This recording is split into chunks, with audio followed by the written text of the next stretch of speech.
Rends nos cœurs souples devant toi. Et nous avons commencé en chantant « Ouvre nos cœurs, Seigneur ». Quand vous connaissez bien la Bible, tous là, qu'est-ce que nous lisons en 1 Roi 19, verset 30 ?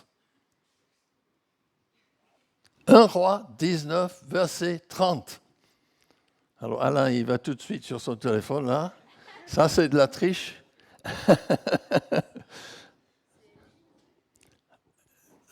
C'est Élie, juste. Et qu'est-ce que Élie dit à tout le peuple ?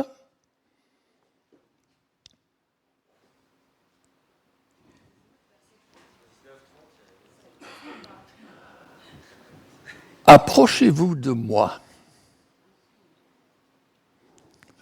Approchez-vous de moi.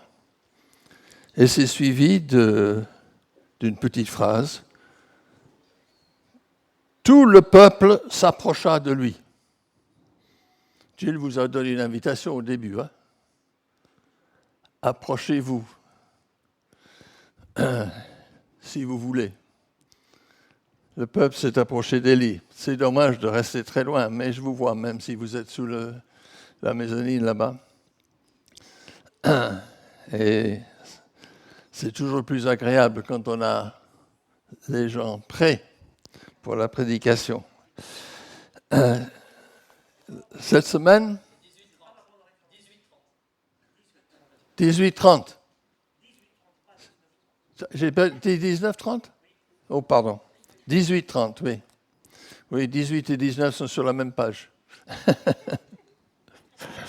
C'est vrai.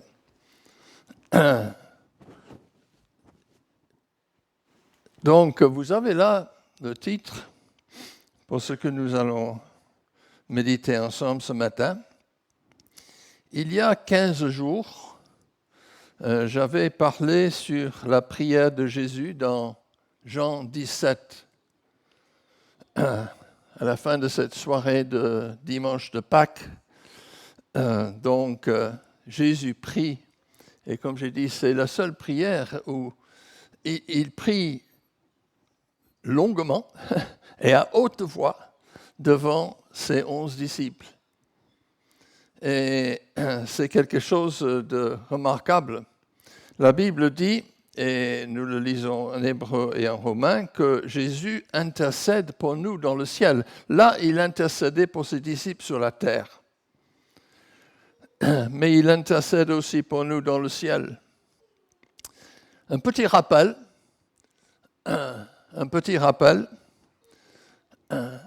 au sujet de cette prière de Jésus, la dernière soirée avant de les quitter. Il supplie le Père, son Père, de les garder et de les protéger.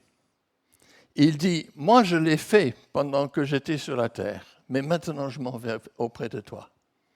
Seigneur, protège-les, garde-les. Il y a 2 grands sujets qui occupent sa prière, sa préoccupation fondamentale pour le bien de leur témoignage en tant que disciples.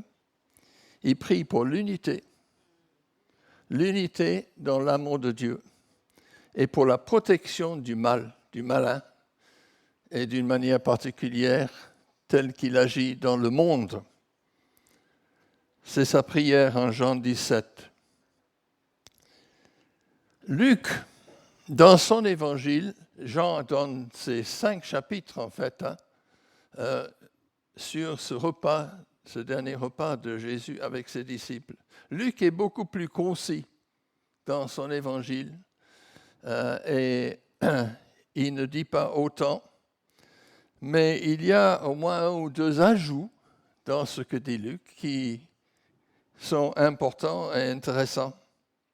Nous allons lire dans Luc chapitre 22 à partir du verset 31 pour commencer.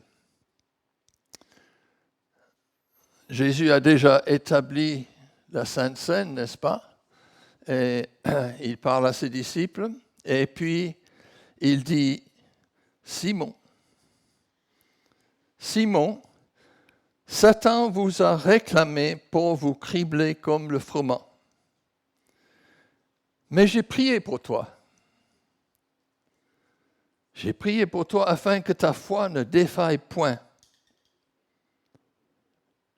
Et toi, quand tu seras converti, affermis tes frères. Seigneur, lui dit Pierre, je suis prêt à aller avec toi et en prison et à la mort. Et Jésus de lui dire, Pierre, je te le dis,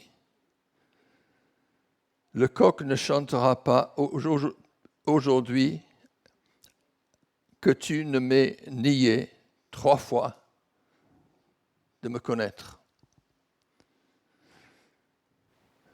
J'ai réfléchi beaucoup à ce passage cette semaine et je trouve que le contexte est important.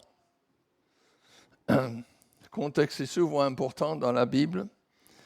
Et dans ce cas, comme je viens de le dire, dans les versets 24, dans les versets 15 et suivants, il vient d'établir la Sainte Seine, il vient de parler de sa souffrance et de son départ. Et puis au verset 24, nous lisons la chose suivante.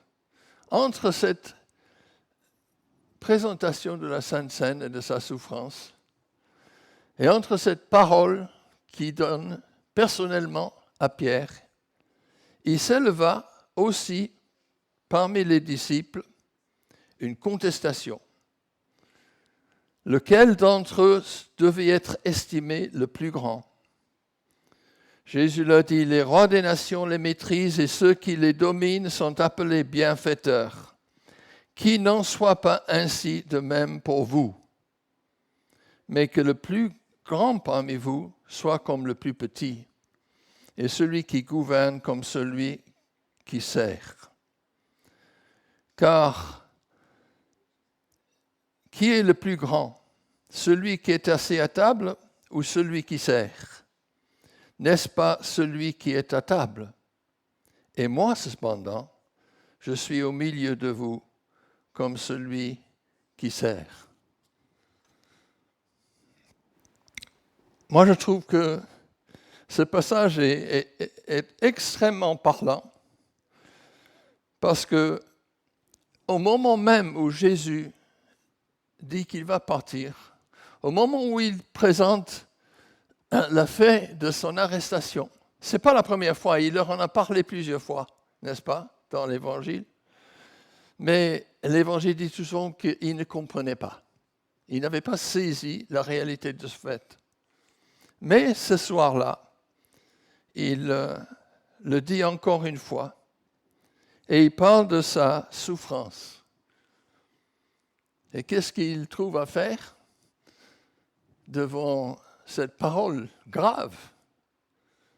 Se disputer pour savoir qui est le plus important, qui est le plus grand. C'est incroyable, n'est-ce pas? Il y a eu d'autres moments où il y avait des discussions pour savoir qui était le plus grand. Et à un moment, Jean et Jacques ou la mère voulaient qu'ils soient à droite et à gauche de Jésus dans le ciel, etc. On voit l'esprit qui était là. Et nous le retrouvons là. Et c'est justement là qu'il s'adresse directement à Pierre. Simon, Simon, Satan vous a réclamé pour vous cribler comme le froment. On peut se poser la question, pourquoi Jésus lui dit cela? Bon, le verset suivant nous donne la réponse, n'est-ce pas? Pierre va connaître un moment dramatique dans sa vie. Un moment qui aurait pu le décourager complètement et définitivement dans sa foi, dans le Seigneur. Parce qu'eux, ils attendaient tout à fait autre chose, n'est-ce pas? D'ailleurs, il attendait toujours au début des actes. Il dit, Seigneur, c'est maintenant que vous allez rétablir le royaume. Mais Jésus parle de sa mort. Pierre était quelqu'un qui était très sensible, et on le voit à travers les évangiles, et il avait une tendance à parler ou à agir sans beaucoup réfléchir. Ça sortait spontanément, n'est-ce pas? Et des fois c'était bien, des fois c'était moins bien. Mais là, il déclare, oui, je suis prêt à aller en prison et à la mort. Et Jésus dit, avant que le coq chante, tu vas me renier 3 fois. Je ne sais pas même si Pierre a entendu, parce que des fois, je ne sais pas si vous avez des moments comme ça, vous avez tellement de pensées dans la tête que quelqu'un peut vous parler, mais vous n'entendez rien.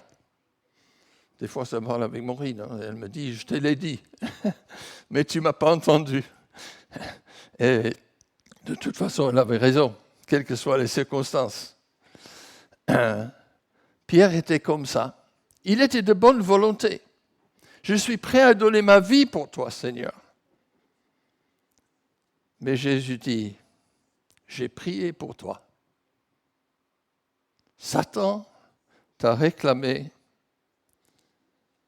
pour te cribler comme du froment.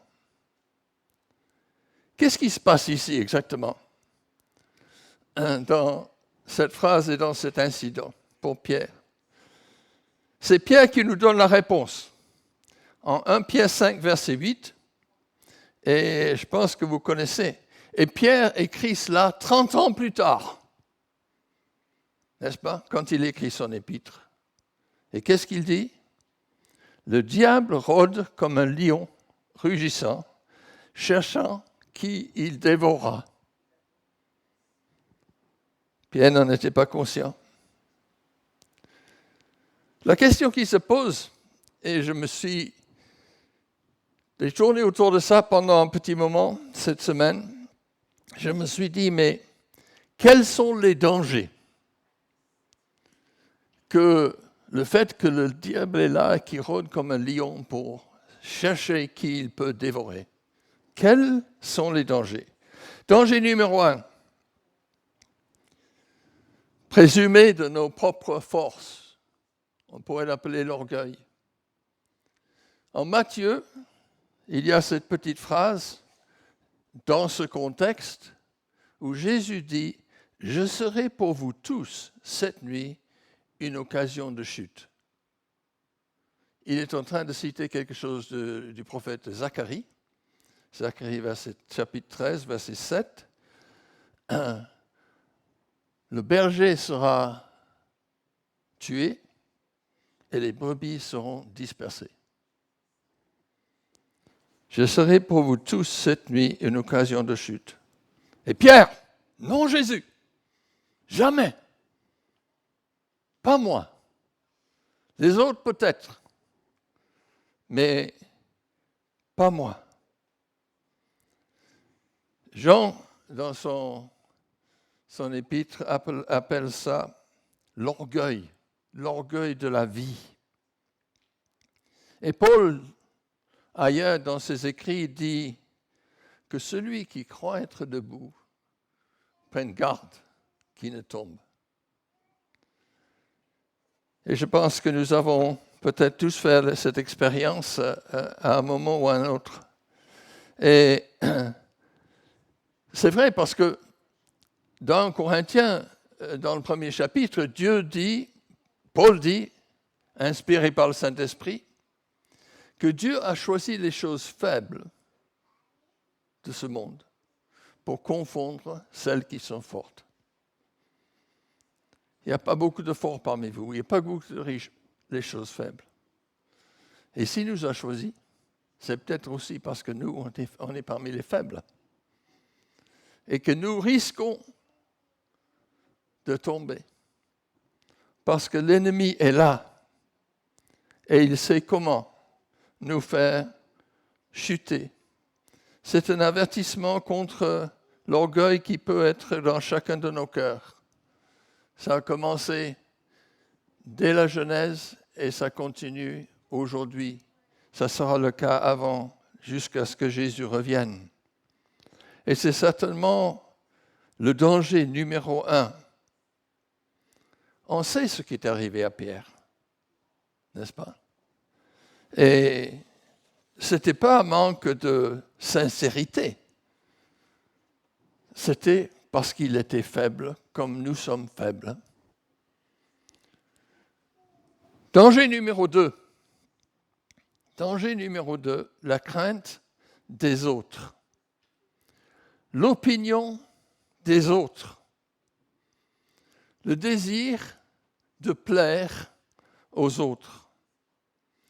En Jean 5, verset 44, Jésus dit « Comment pouvez-vous croire, vous tous qui tirez votre gloire les uns des autres et qui ne cherchez pas la gloire qui vient de Dieu seul ?»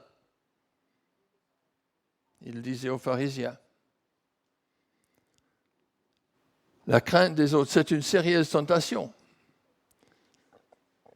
Et c'est exactement ce qui se passe pour Pierre, n'est-ce pas? Quand il quitte le repas et quand Jésus est arrêté, on l'amène chez le souverain sacrificateur. Et il dit, Pierre le suivit. Pierre le suivit. C'est peut-être bien. Et qu'est-ce qui se passe après? 3 fois. Une simple servante, un gars qui n'est personne, va lui poser la question. Mais toi, tu étais un de ses disciples. Toi, tu as le même accent, toi. Tu viens du même pays. Non, je ne connais pas cet homme.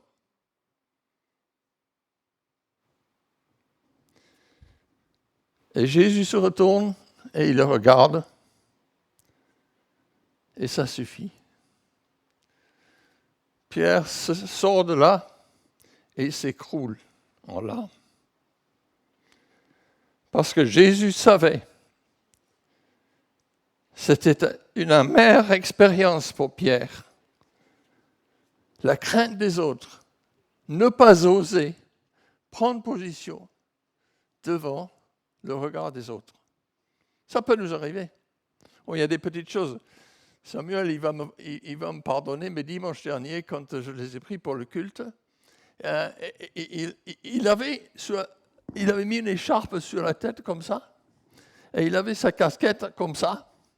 Alors je lui ai dit, mais dis donc, avec tout ça sur la tête, ça va chauffer. Hein. Il dit, pourquoi tu le mets comme ça? Il dit, mais c'est parce que c'est la mode. C'est la mode. On comprend les jeunes. Ils ont envie d'être à la mode avec les autres, n'est-ce pas? Mais ce n'est pas que les jeunes. Et la mode, quelle partie ça prend dans le monde et l'influence du monde? Je ne vais pas revenir là-dessus, j'en ai parlé il y a 15 jours. Mais le danger est là. Au lieu de prendre position, au lieu de tenir ferme, on dit non. Pas moi, je ne connais pas. Danger numéro 3. D'abord l'orgueil, d'abord la crainte de prendre position devant les autres. Troisièmement, la comparaison avec les autres, n'est-ce pas? Et là, on passe après la résurrection, n'est-ce pas? Je ne sais pas si vous avez fait une comparaison une fois des différentes apparitions de Jésus après la résurrection. Ce n'est pas facile de les mettre dans l'ordre. Bon, la première, c'est facile, parce qu'il y avait les femmes, c'est Marie-Madeleine. Mais Paul dit en 1 Corinthiens 15, après les femmes, il est apparu à Pierre. Il n'y a aucun récit de quand. On ne sait pas comment ou dans quelles circonstances. Il est apparu à Pierre. Et puis nous avons 2 apparitions. Le soir où Thomas n'était pas là, le second où Thomas était là, celui qui doutait. Et puis à la fin, les anges avaient dit à ceux qui étaient au sépulcre, il ira en Galilée, vous le retrouverez là-bas. Et ils étaient en Galilée. Ils étaient en Galilée, Jean 21, pardon. Et les disciples sont là. Oui, ils ont vu Jésus. Et puis à Jérusalem, hein, dans la chambre haute. Et puis ils sont rentrés en Galilée. Est-ce qu'ils attendaient de voir Jésus? L'ange avait dit qu'il le verrait. Je ne sais pas. Mais Pierre, il regarde les autres, il dit, bon, c'est fichu. Ça y est. Moi, je retourne à la pêche. Et ils sont mentionnés 5 ou 6 qui sont retournés à la pêche avec lui. Et vous connaissez l'histoire, n'est-ce pas? Le matin, alors qu'ils reviennent à vide, même pas une sardine, toute la nuit, Jésus est sur la plage avec du feu, avec des poissons. Et il les accueille. Et dans la partie qui m'intéresse ce matin, il parle encore à Pierre.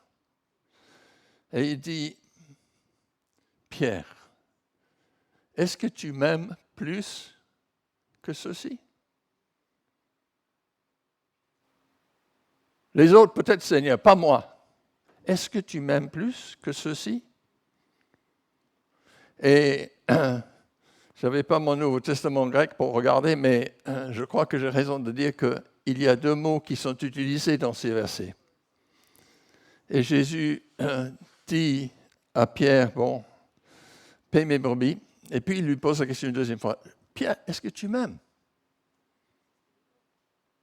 Et il dit, tu sais que je t'aime, Seigneur. Et c'était vrai. Et troisième fois, est-ce que tu m'aimes vraiment? Il change de mot. Et Pierre était triste. 3 fois. 3 reniements. 3 questions. Et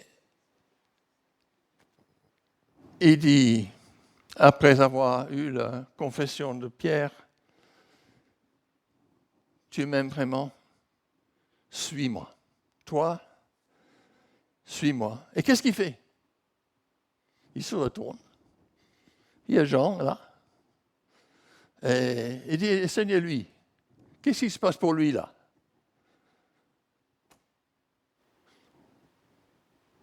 Est-ce que c'était son affaire? Jésus de répondre, t'occupe, c'est pas ton affaire. Je crois que c'est dans le slide suivant, voilà. 7 heures retourné, il voit venir, il dit à Jésus, celui-ci, qu'est-ce qui lui arrivera? T'occupe, ça me regarde. Toi, suis-moi. Et combien il est facile, n'est-ce pas, au moins dans ses pensées, de se mêler des affaires des autres. Et Jésus lui dit, toi, suis-moi. Il donne une prophétie là au sujet de la fin que connaîtra Pierre, parce qu'il sera martyr finalement aussi.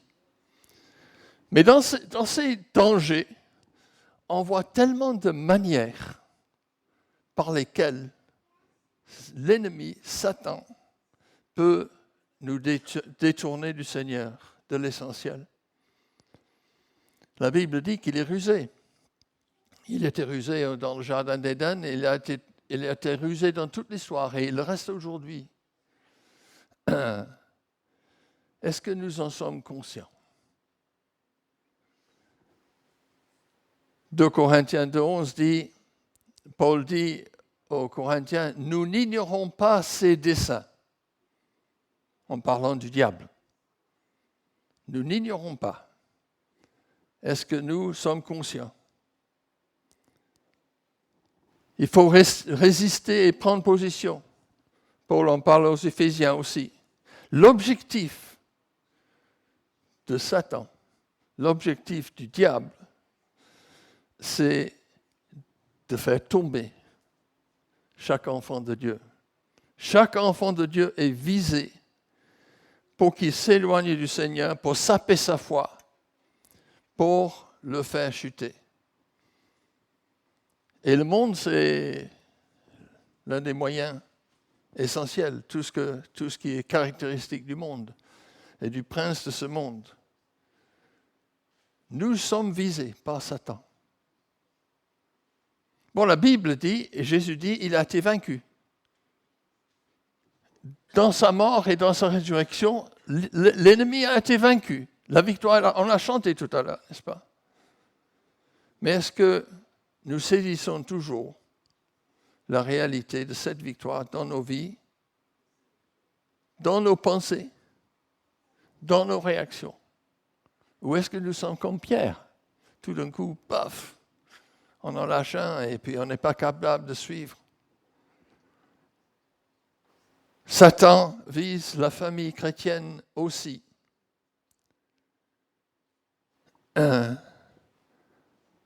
Comme jamais auparavant, peut-être dans l'histoire, pour séparer les enfants des parents, pour séparer le mari et la femme.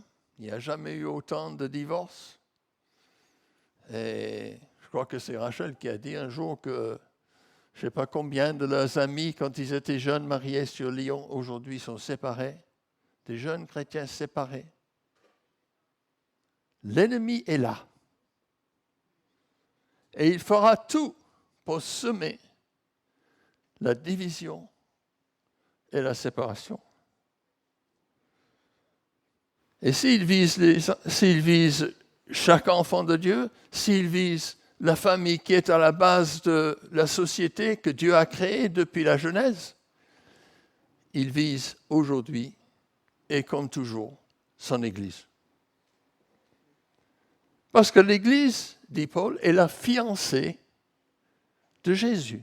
Je vous ai fiancé comme une vierge avec Christ.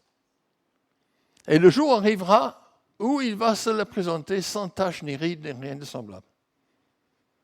Mais le diable fait tout pour gâcher la fête, pour diviser, il envoie, j'ose dire, devant faux prophètes. Ce n'est pas moi qui dis ça, la Bible dit ça. Et surtout dans les derniers temps. Et je pense que nous nous en approchons de faux docteurs. Et il faut être conscient des ruses du diable pour pouvoir résister, tenir ferme. Éphésiens 6 parle de toutes les armes de Dieu. Nous en avons parlé à la fin de notre série ce printemps. Les armes de Dieu. Vérité, justice, zèle pour l'évangile, foi, la parole de Dieu, la prière.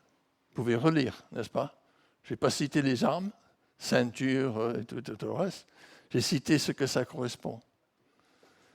Et c'est à notre disposition, mais est-ce que nous en sommes conscients?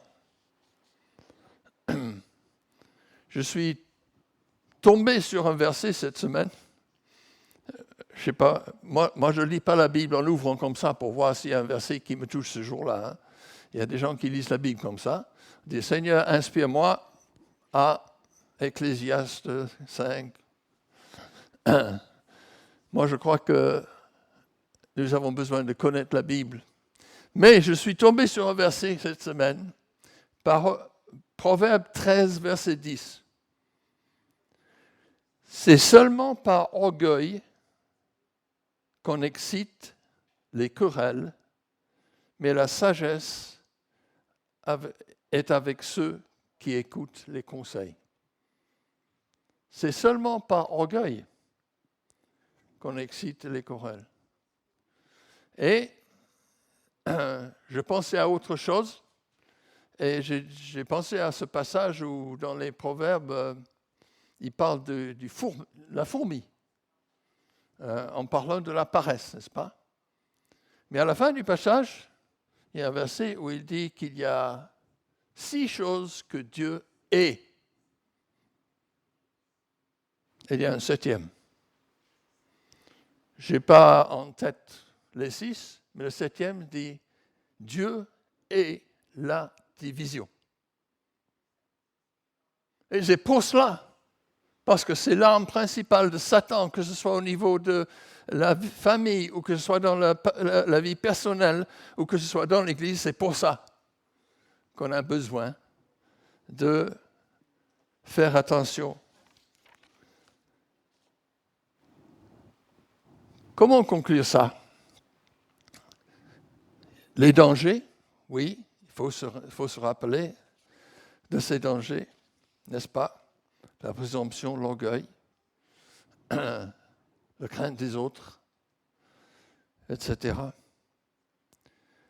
Mais la première chose que je dirais, c'est il ne faut pas se tromper d'ennemi.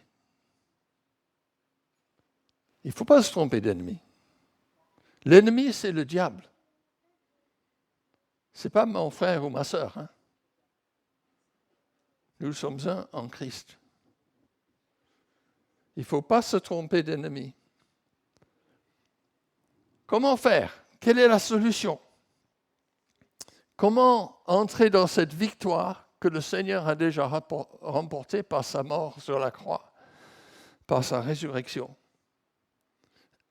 Vaincre l'ennemi dans ses efforts pour nous faire chuter et même pour nous faire abandonner la foi. Ça arrive malheureusement. Pierre pose le problème, mais il nous donne aussi la réponse. Dans 1 Pierre 5, 5 à 7, de même, vous qui êtes jeunes, soyez soumis aux anciens, et tous, dans vos rapports mutuels, revêtez-vous d'humilité, car Dieu résiste aux orgueilleux, mais il fait grâce aux humbles.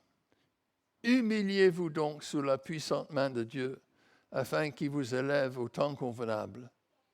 Et déchargez-vous sur lui de tous vos soucis, car lui-même prend soin de vous. Certes, le Seigneur nous a donné des exemples avec des frères et sœurs qui peuvent nous encourager. Et merci Seigneur pour ceux qui sont là ou que nous avons connus. Moi, j'en ai connu. Et si je suis là, c'est grâce à des conseils et à la présence de personnes qui étaient autour de moi. Ce n'est pas à cause de moi. Ça, c'est sûr et certain. Mais s'il y a des personnes autour de nous qui sont vraiment animées par l'Esprit de Jésus, le Saint-Esprit, la Bible nous dit, Hébreux 12, verset 2, « Fixez les yeux sur Jésus. » Fixez les yeux sur Jésus, ayant le regard en second, le chef et le consommateur de la foi, qui, en vue de la joie qui lui était réservée, a souffert la croix, un S au lieu de Nix, et méprisé l'ignominie, et s'est assis à la droite de Dieu. La souffrance était extrême pour Jésus. Il avait préparé la Sainte Seine pour les disciples. Il a dit, j'ai tellement voulu partager ce repas avec vous. Et Jean 13, verset 1, pour ceux qui étaient là, il dit, Jésus a mis le comble à son amour pour nous, pour eux. Et il fait référence à tout ce qui s'est dit ce soir-là. Et plus particulièrement, sans doute, à ce repas, à ce sacrifice qu'il allait faire peu de jours après. Ils vont au jardin de Gethsémane et ils sont là. Ils ont passé une bonne partie de la nuit, parce qu'il s'est fait arrêter de nuit. Les Juifs avaient peur d'essayer de s'y attaquer le jour. Donc ils viennent de nuit. Et il dit aux disciples, priez. Priez pour que vous n'entriez pas dans la tentation. Que vous ne subissiez pas la tentation. Et il s'en va prier, Seigneur, si c'était possible que cette croix, cette coupe, passe loin de moi. Mais pas ma volonté, mais la tienne. Jésus était pleinement conscient. Et c'était une souffrance qui est inexprimable, qu'on ne peut comprendre. La tentation, c'est d'écouter les autres. Et je pense à la montagne de transfiguration. Vous vous rappelez, hein? Pierre, Jacques et Jean montent sur la montagne et ils voient Jésus dans sa gloire. Et Jésus discute avec Moïse et avec Élie. Celui qu'on a cité tout à l'heure. Hein? Approchez-vous de moi. Hein? Jésus, il discute. Et Pierre dit, chouette, on va faire un camping ici. On va rester là, on est bien ici. Et un nuage descend. Et ils sont enveloppés par le nuage. Et une voix sort du ciel. Celui-ci est mon fils bien-aimé. Écoutez-le. Le nuage se lève et ils virent Jésus seul, dit le texte. Fixez les yeux sur Jésus, qui est le chef et le consommateur de la foi. Certes, si nous sommes nés de nouveau, si tu as accepté Jésus, il y a le Saint-Esprit qui habite dans ton cœur. Il est là. Mais Jésus dit de cette même soirée que le Saint-Esprit va nous rappeler ses paroles, ce qu'il a dit. Et notre verset au sujet du Saint-Esprit dit, il ne parlera pas de lui-même, mais il parlera de ce qu'il a reçu. Le Saint-Esprit est là, ça, c'est sûr. Mais on a tellement besoin, individuellement, que nos yeux soient fixés sur Jésus et que nous entendions sa parole, individuellement et ensemble. D'abord individuellement, et si nous le faisons individuellement, nous serons capables de le faire ensemble. Et je prie simplement que, je dis Seigneur, fais-nous cette grâce, s'il te plaît, afin que ton nom soit glorifié au milieu de ton peuple.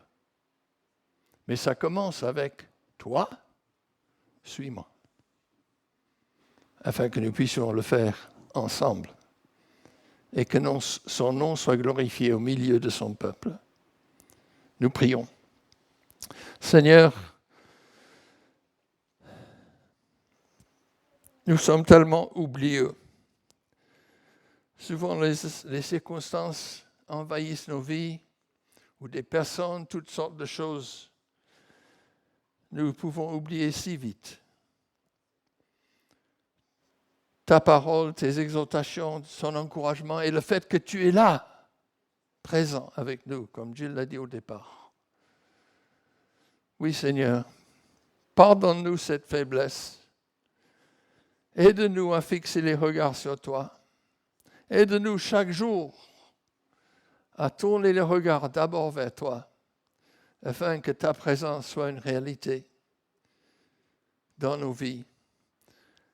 Et Jésus le dit, afin que le monde voie que tu es venu pour eux aussi, comme tu es venu pour nous. Et Seigneur, nous voulons te remercier pour ce repas que tu nous donnes.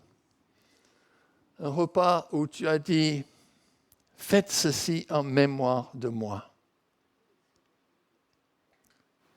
Ceci est mon corps qui est donné. Ton corps a été frappé, brisé, percé sur la croix. Et les hommes se sont moqués de toi. Mais Seigneur, tu as donné ton corps pour nous. Cette coupe est la coupe de la nouvelle alliance. Ton sang versé pour nos péchés, pour nous purifier, afin que nous puissions devenir tes enfants. Et Seigneur, nous ne voulons jamais oublier ce que tu as souffert, afin que nous puissions avoir la vie. Tu as dit si clairement, je suis le chemin, la vérité et la vie. Nul ne vient au Père que par moi. Et Seigneur, en venant pour ce repas, nous voulons reconnaître que nous ne sommes rien, que toi tu es tout. Et nous te remercions pour la grâce que tu as manifestée et que tu manifestes jour après jour, comme tu l'as fait avec Pierre.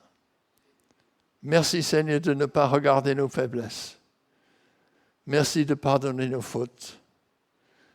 Tu nous invites à nous examiner nous-mêmes, pas le voisin, mais nous, mon cœur, et ainsi de manger de ce repas qui nous parle de ce sacrifice inestimable qui ouvre la porte de la vie éternelle.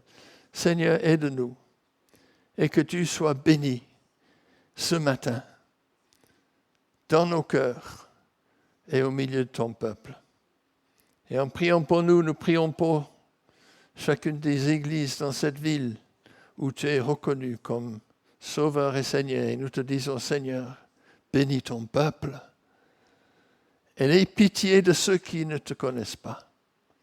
Parce que nous savons que la vie éternelle est en toi seul. Et Seigneur, viens bientôt établir la paix et la justice sur cette terre. Que le monde sache que tu es roi sur le trône du ciel et tu le seras aussi sur la terre. Seigneur, merci.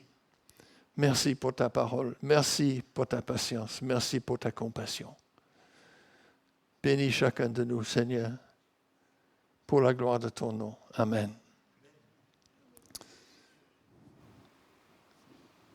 Je ne sais pas si on a invité